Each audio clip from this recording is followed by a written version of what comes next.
नमस्कार, मैं हूं Umesh Jaiswal. Welcome to my YouTube channel 9H tech. आज हम पढ़ेंगे इडियम्स एंड फ्रेजेस जो कि 2010 से अब तक सारे एग्जाम में पूछे गए हैं, जो कि एग्जाम पॉइंट व्यू से बहुत एग्जाम इम्पॉर्टेंट है। एग्जाम में आने वाले क्वेश्चन है जो बार बार रिपीट हुए हैं। उससे पहले आप मुझे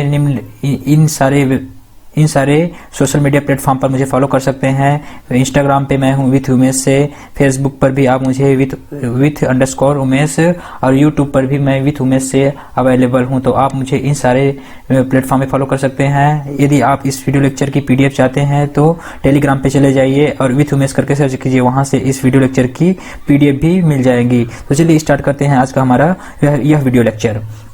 पहला हमारा इडियम से है with a grain of salt. Grain का मतलब क्या होता है? ग्रेन का मतलब होता है अनाज, और साल्ट मतलब नमक, मतलब अनाज के भंडार में एक नमक होना, है ना। तो इसका मीनिंग होता है टू एक्सेप्ट विथ मिसगिविंग, मतलब स्वीकार तो कर लेना, एक्सेप्ट तो कर लेना, बट कुछ शंकाएं होना, उस पर कुछ डाउट होना। सेकंड आज का हमारा यह इडियम फ्रेज है take the bull by the horn. Take the bull by the horn मतलब आगे से आती हुई जो बुल है, बुल मतलब जो बैल है, उसकी जो हॉर्न है, सिंग को पकड़ लेना, है ना। तो एक साहसपूर्ण कार्य करना होता है, जैसे भल्लाल देव की तरह, है ना। तो यहाँ टू फेस अ डिफिकल्टी करेजसली, साहसपूर्ण सामना करना कठिन परिस्थिति में भी। तो इसका हिंदी मीनिंग ये हो जाएगा। तीसरा हमारा है अ सेक्रेड काउ। सेक्रेड मतलब होता है पवित्र, और काउ का मतलब होता है गाय, है ना। तो एक पवित्र गौ माता, इसका मतलब है a person never to be a criticised, मतलब जो व्यक्ति कभी भी क्रिटिसाइज ना हो, इसके लिए हम अ सेक्रेड काउ इडियम्स यूज करते हैं। चौथा नंबर है सेड क्रोकोडाइल टीयर। चौथा नंबर क्या है? Said crocodile tier. क्रोकोडाइल मतलब घड़ियाल होता है, और टीयर मतलब उसके आंसू, घड़ियाली आंसू बहाना। घड़ियाली आंसू बहाना मतलब to pretend to be a sympathetically, मतलब सहानुभूति दिखाना सामने में, इसको बोलेंगे shed crocodile tear. Fourth number है अ डॉग ब्रेकफास्ट। कुत्ते का ब्रेकफास्ट मतलब जब भी हम कुत्ते को लंच खाना देते हैं, ब्रेकफास्ट देंगे, तो वह इधर उधर कर देता है, मतलब टोटल सब गड़बड़ कर देता है।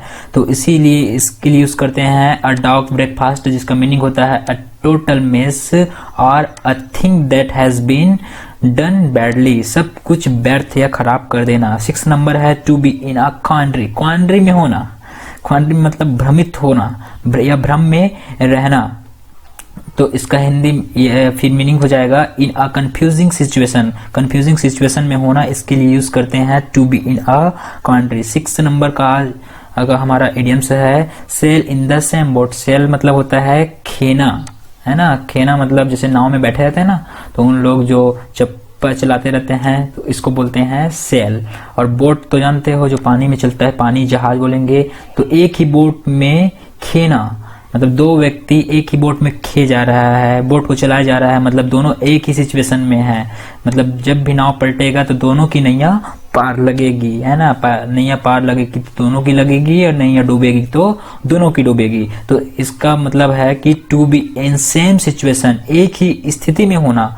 एक ही बोट में खेने का मतलब क्या है? एक ही समान स्थिति में है।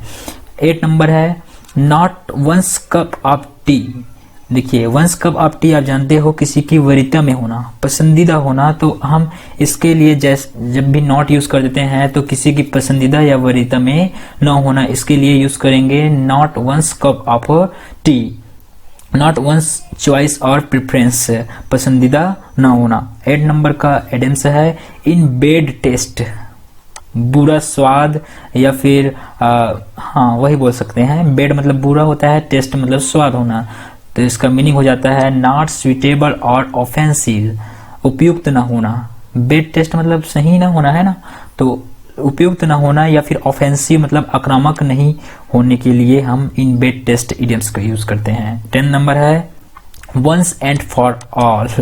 एक और सभी के लिए, है ना, या फिर एक ही बार लेकिन सभी बार, इसका मतलब वही हो रहा है। तो ये इसका मीनिंग हो जाता है now and for the last time finally, अभी और आखिरी बार यूज करते हैं ना। वंस एंड फॉर ऑल मतलब मैं ये काम करूंगा अभी के अभी, तो हाँ इसके लिए हम यूज कर सकते हैं वंस एंड फॉर ऑल।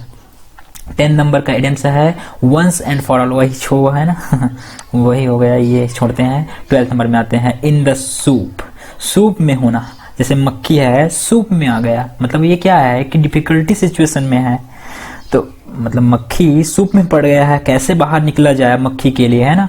तो इस सिचुएशन को हम बोलेंगे इन अ डिफिकल्ट सिचुएशन, इसका मीनिंग हो जाएगा इन अ डिफिकल्ट सिचुएशन, कि वह जो मक्खी है एक कठिन परिस्थिति में, एक डिफिकल्ट सिचुएशन में है, तो इसके लिए हम यूज करेंगे in the soup idioms. Okay, 30 number का इडियम्स है in the nick of time, मतलब उसी समय, निक मतलब होता है उसी समय, उसी समय पे कोई काम को हमें उसी समय कर लेना चाहिए। In the nick of time, just in time, उसी समय में हमको कोई भी काम को कर लेना चाहिए, तो ऐसे चीज के लिए हम in the nick of time idioms को यूज करेंगे। 14 नंबर का है एट एनी कॉस्ट, हाँ, जैसे कि हम कोई फोन चाहते हैं या फिर हमको क्लास में टॉपर बनना है ना, तो हम क्या बोलेंगे एट एनी कॉस्ट, कितनी भी मेहनत लग जाए हम ये जो है क्लास का टॉपर बन के ही रहेंगे, तो इसके लिए हम यूज कर सकते हैं एट एनी कॉस्ट, मतलब कोई भी परिस्थिति में हम उस चीज को लेना चाहेंगे,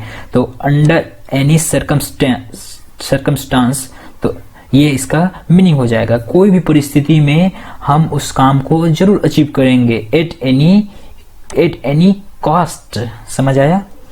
15th नंबर का put into action, put into action मतलब जैसे कि अभी लॉकडाउन लगा है ना, तो लॉकडाउन में क्या है, उन्होंने गवर्नमेंट ने कोई लॉकडाउन के लिए रूल्स स्ट्रिक्ट से एक्ट में ला दिया, अचानक से फोर्स में ला दिया, तो फोर्स में ही लाने को बोलते हैं पुट इनटू एक्शन, कुछ भी लॉ को ले आए, तो ये क्या है एक्शन में आ गया है ना, अमल में लाना, तो टू एग्जीक्यूट इसका मीनिंग हो जाएगा। 16 नंबर में है do away with, do away with मतलब होता है किसी भी चीज को खत्म कर देना, समाप्त कर देना, या फिर जैसे कि यही लॉकडाउन लगा है करंट में, अब इसको क्या करेगा, होली के आफ्टर होली उसके बाद कभी भी इसको अबॉलिश कर देगा, इसका मीनिंग हो जाएगा टू अबॉलिश, रद्द करना। ओके, 17 नंबर में है वर्ड ऑफ माउथ, जुबानी, मुंह जुबानी शब्द बोलते हैं ना, जो मुंह का शब्द है, जैसे हम किसी पे गुस्सा होने वाले हैं, भड़कने वाले हैं ना, तो हमारे उस मुंह में पहले से सोचा रहता है ना आज इसको यही बोलूंगा,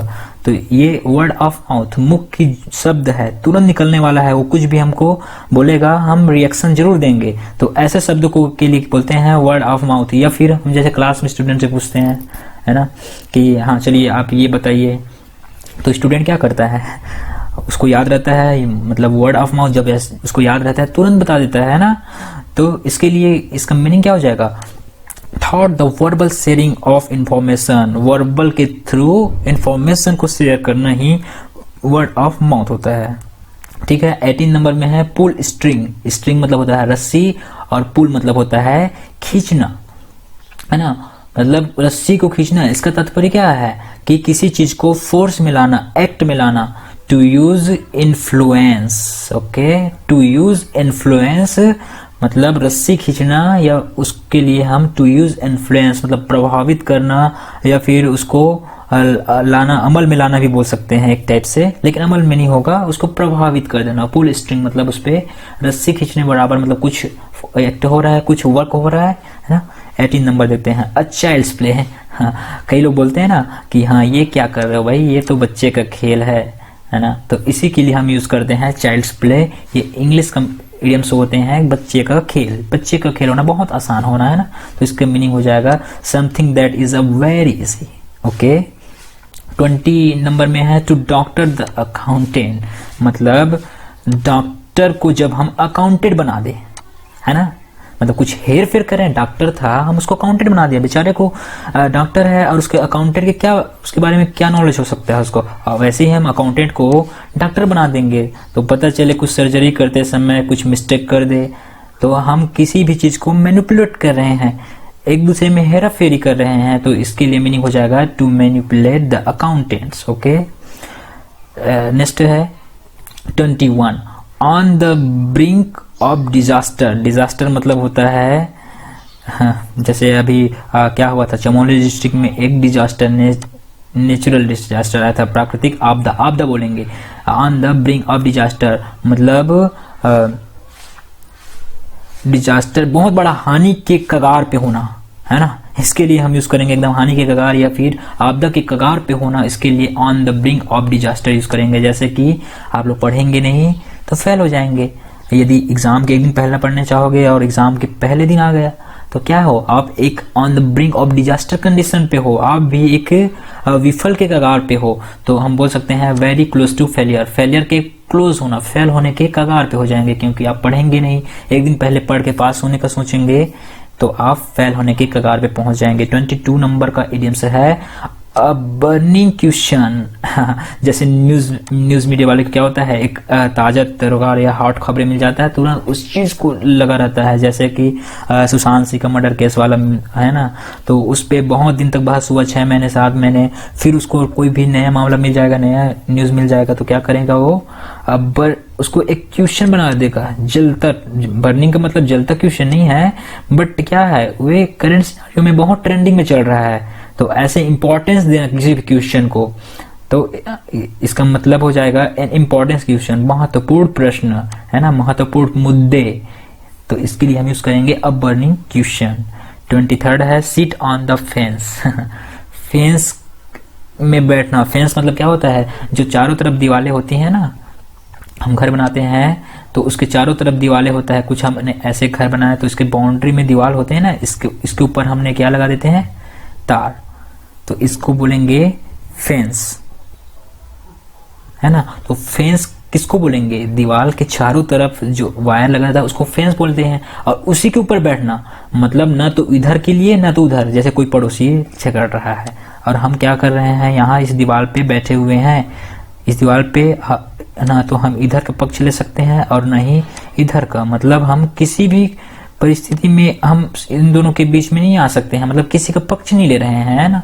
तो not to take side in a dispute, किसी डिस्प्यूट में, बंटवारे में किसी का पक्ष न लेना, इसके लिए यूज करते हैं seat on the fence. 24 number का है फिट एज अ फिडल। हाँ, ये तो एकदम इजी वाला है, इसको जनरली यूज करते रहते हैं, फिट एज अ फिडल, मतलब कोई भी जो हेल्थी पर्सन है उसके लिए फिडल यूज करेंगे ना, बहुत फिट हो यार, कैसे कैसे अपने बॉडी मेंटेनेंस की हो ऐसे, है ना। तो फिट एज अ फिडल का जो मीनिंग होता है हेल्दी होता है, भला चंगा, हिंदी में बोलेंगे भला चंगा। 25 नंबर है अंडर द वेदर। वेदर जैसे कि गर्मी के दिन में बारिश हो जाता है, वेदर आसमान बादल आ जाते हैं और हम लोग क्या होते हैं, बीमार से पीड़ित हो जाते हैं। वेदर जैसे ही चेंज होता है, हमारा एटमॉस्फेरिक कंडीशन चेंज होता है, क्या होते हैं, हम लोग बीमार से पीड़ित हो जाते हैं, मतलब सही अपने आप में ताजा फील ना करना, फ्रेश फील नहीं कर पाते हैं हम लोग, जैसे ही बदली रहता है। तो हम इसके लिए इडियम्स यूज कर सकते हैं अंडर द वेदर। 26 नंबर है all hand on a deck. Deck किसको बोलते हैं, जो नाव या सीप के पीछे वाला पार्ट रहता है ना, उसको बोलते हैं डेक। और हैंड मतलब तो जानते हो, हाथ के जो फिंगर, यहाँ हैंड, ऑल हैंड्स मतलब होता है हमारे सारे फिंगर, समझ सकते हो, है ना। तो हमारे सारे फिंगर्स क्या रहे, जब नाव कहीं अटक जाए तो वहां रहे, इसका मतलब है हम नाव में हमेशा हेल्प करने के लिए तैयार रहें जब भी नाव अटक जाए तो इसका हिंदी मीनिंग हो जाएगा everyone available to help with a problem के समय में क्या है, सभी लोगों का मदद करने के लिए जो लोग सामने आते हैं उसके लिए यूज करते हैं all hands on a deck, ठीक है। 27 में है अल्फाबेट सूप। ABCD जानते हो अल्फाबेट होता है, अब उसका सूप बनाएंगे। आप सोचो अल्फाबेट का सूप, उसको मिक्स कर देंगे और कुछ हमको बोलेगा कि हाँ A कहाँ है, Z कहाँ है, मतलब क्या है, एक कंफ्यूजिंग सिचुएशन दे रहा है ना। हम उसमें से A कहाँ से फाइंड करेंगे, Z कहाँ से फाइंड करेंगे, O कहाँ से फाइंड करेंगे, तो इसी के लिए हम यूज करते हैं अल्फाबेट सूप। इसका मीनिंग हो जाता है incomprehensible to confusing mix, okay, भ्रामक वर्गीकरण। अल्फाबेटिकल सूप मतलब होता है भ्रामक वर्गीकरण। 28 नंबर है बी ऑल वन टू, मतलब सभी के लिए एक होना, है ना। बी ऑल मतलब सभी के लिए एक ही रूल्स होना। इसका हिंदी मीनिंग हो जाएगा मेक नो डिफरेंस, मतलब किसी के बीच में भेदभाव ना होना, कोई फर्क ना होना, इसके लिए हम यूज करते हैं बी ऑल वन टू। 29 है an article of faith. Article of faith एक विश्वास का प्रतीक होना, एक विश्वास का प्रतीक होना के लिए कहते हैं एन आर्टिकल ऑफ फेथ, जिसका हिंदी में मीनिंग हो जाएगा दृढ़ विश्वास, और इसका इंग्लिश मीनिंग होता है अ फॉर्मली हेल्ड बिलीफ। एक विश्वास होना, आर्टिकल ऑफ फेथ, फेथ मतलब होता है सच्चाई का एक प्रतीक होना, आर्टिकल मतलब वही होता है ना प्रतीक होना, तो एक सच्चाई का प्रतीक होना मतलब दृढ़ विश्वास करना किसी के ऊपर, इसी के लिए हम यूज करते हैं आर्टिकल ऑफ फेथ।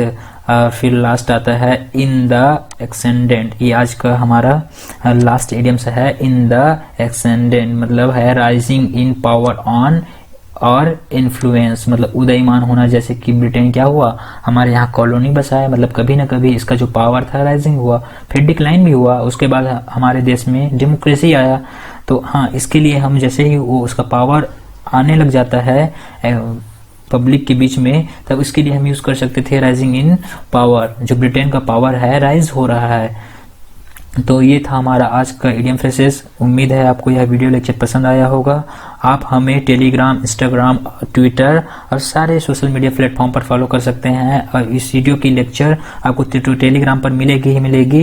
यदि आप टेलीग्राम पर नहीं है तो इंस्टाग्राम से आप हमें फॉलो कर सकते हैं। मैं रोज इंस्टाग्राम में स्टोरी डालता हूँ, आप प्ले करके बहुत सारे क्वेश्चन का जवाब दे सकते हैं, और अपनी यूपीएससी, एसएससी, रेलवे जिसका भी एग्जाम की प्रिपरेशन कर रहे हो, आप वहां से तैयारी भी कर सकते हैं और अपना स्ट्रांग और बेस बना सकते हैं। तो चलिए मिलते हैं नेक्स्ट इडियम और फ्रेसेस के साथ ऐसे ही रोमांचक वीडियो में। तब तक के लिए धन्यवाद।